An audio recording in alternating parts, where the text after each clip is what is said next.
There is a universal comfort in the turning of a deadbolt. It's a physical boundary that separates the sanctuary of your home from whatever exists out there in the dark.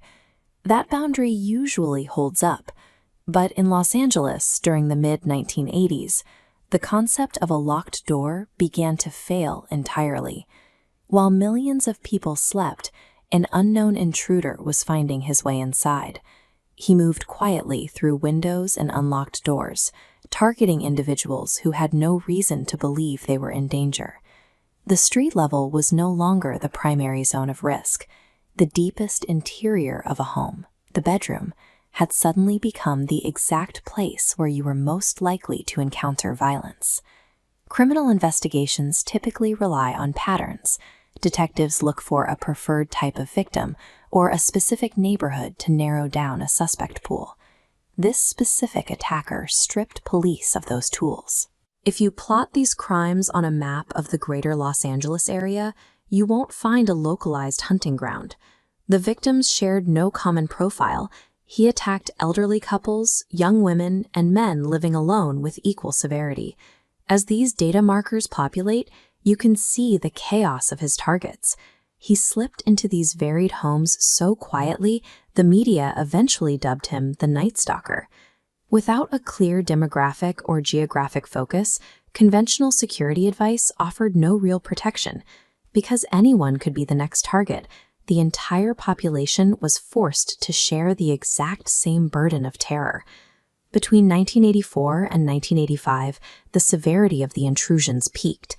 He constantly switched his methods, sometimes using a knife, other times a handgun, and often relying purely on psychological terror to break his victims. The variety of the violence pushed Los Angeles into a state of collective, exhausting survival mode. Normal nighttime routines vanished entirely. Citizens resorted to extreme physical measures. People hammered their windows shut in the summer heat, slept with every light on, and completely emptied the shelves of local hardware stores, buying up every deadbolt and alarm system available.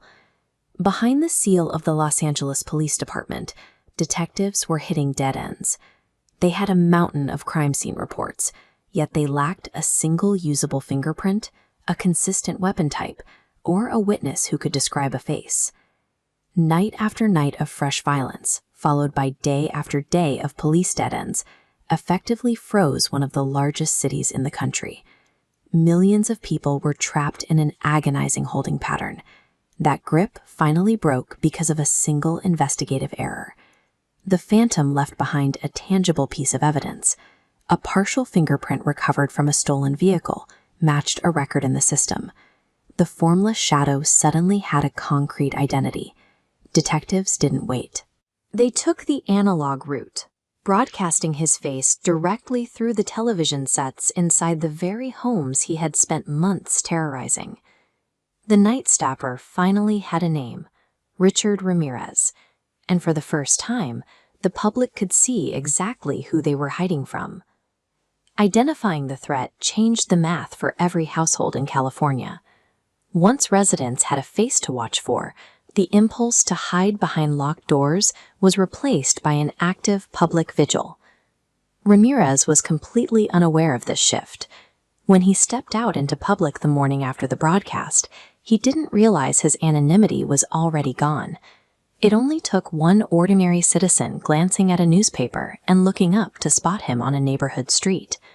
The pursuit was immediate. The civilians who had barricaded their doors for a year transformed into an aggressive mob, chasing him through the suburbs. Before a single police cruiser could arrive, everyday residents cornered Ramirez, tackled him to the ground, and physically detained him.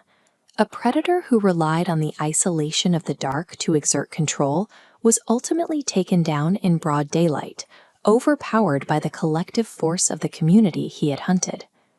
Ramirez was locked away, and the nightly string of break-ins stopped abruptly. The literal threat was over, but the psychological damage proved permanent.